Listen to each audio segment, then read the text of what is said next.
alaikum Warahmathullahi Wabarakatuhu. Today I'm going to talk about how to get into medical school.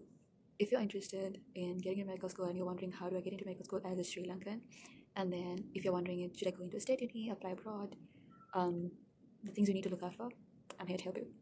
So I'll be discussing about looking into your A-level results, looking into the Sri Lankan Medical Council requirements, and then weighing your pros and cons between state uni as well as medicine abroad, and then the different types of medical school that exist in the world, or like at least that would apply to a Sri Lankan, and then the type of medical school that I'm going to, and how my experience has been so far.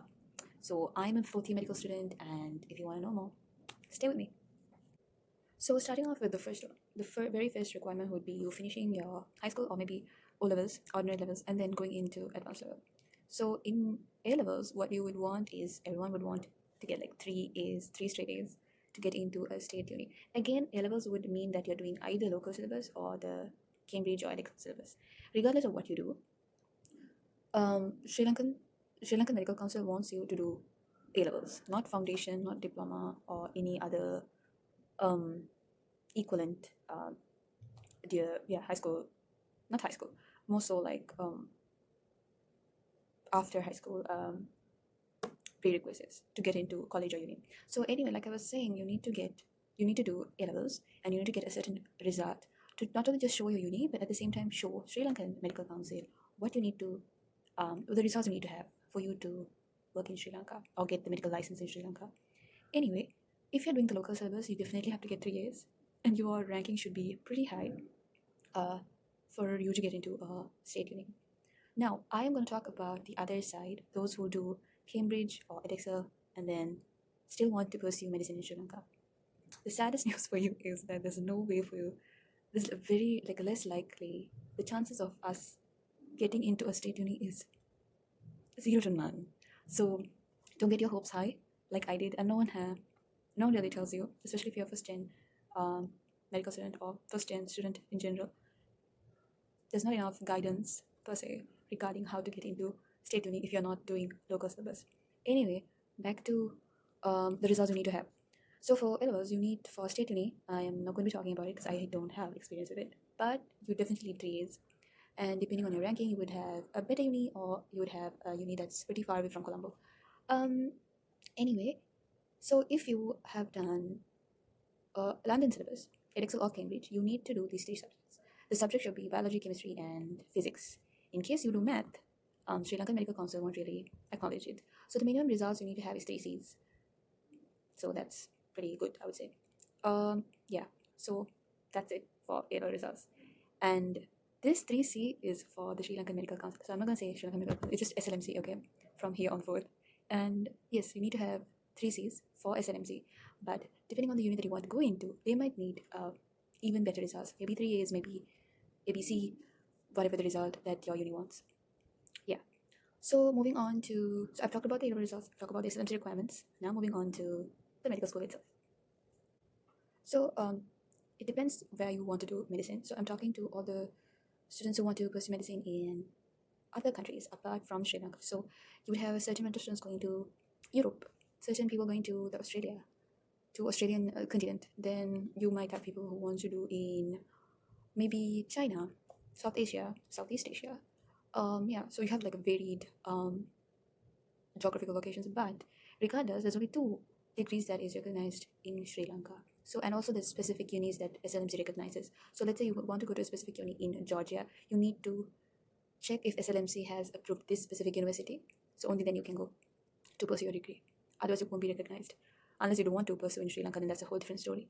Okay, anyway, coming to the medical school, so you have 2 different degrees. You have MD and MBBS. So MD is a 6-year program, and MBBS is a 5-year program.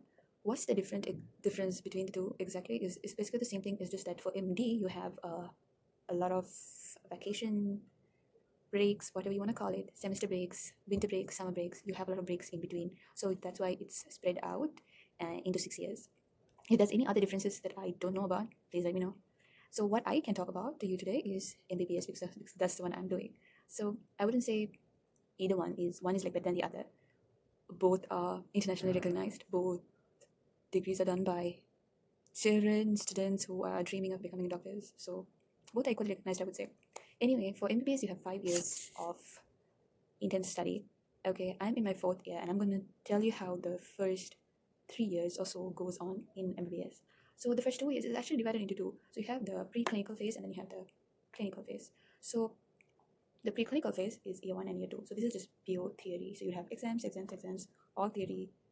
It's not pure theory means like not just written, but you would also have clinical exams. But all of this would be on your theory knowledge. Okay, so it's not like you're exposed to a lot of hospitals, exposed to a lot of patients. It's not like that. So in year three onwards, you would be exposed to hospital almost daily, and it would be properly intense. You would feel like, okay, this is getting closer, and you would be able to do rotations. So every 8 weeks, you would have to rotate between different departments or specialties. So in year three, we did internal medicine, pediatrics, obs and gynae, surgery, and lastly, we did community medicine, primary care, and dermatology all together in one. So that was it for year three. So I've just started year four, and we just Alhamdulillah finished our first rotation, which was primary care. It wasn't bad. It was okay. But we're starting internal medicine next. So anyway, we have like 7 different rotations in the fourth year, and then the fifth year you would have like 5 different rotations. So every 8 weeks you would um, rotate. Every group would rotate and get into a new specialty, and then like we would go to hospital, have bedside teaching, have lectures, seminars, a lot of seminars, case-based discussion, than lectures. This like it's all student-based learning. Anyway, that's the gist of how the program goes into. If you want to get to know more about SLMC requirements, how exactly you need to apply and stuff like that, you need to you can go to their website and just check it out. And yeah, but other than that, it's not much of a difficulty, I would say. Yeah, if you would want to come back to Sri Lanka and pursue medicine, then I would definitely suggest going through all the Sri Lankan requirements, like the SLMC requirements, before you apply to medicine and figure it out that you're doing it um, the right way, so that you're not, and so that at the end of the degree you don't realize that, oh, you don't meet up the requirements. So yeah, and in between you definitely have other requirements, like you need to do IELTS, you need to score above 7. More other than that, pretty much it. That's pretty much it. And yeah, if you have any other questions you want to know about getting into medical school, doing MBBS, or any other sort, or like notes if you want, yeah, you can hit me up or comment. And thank you. I'll see you soon.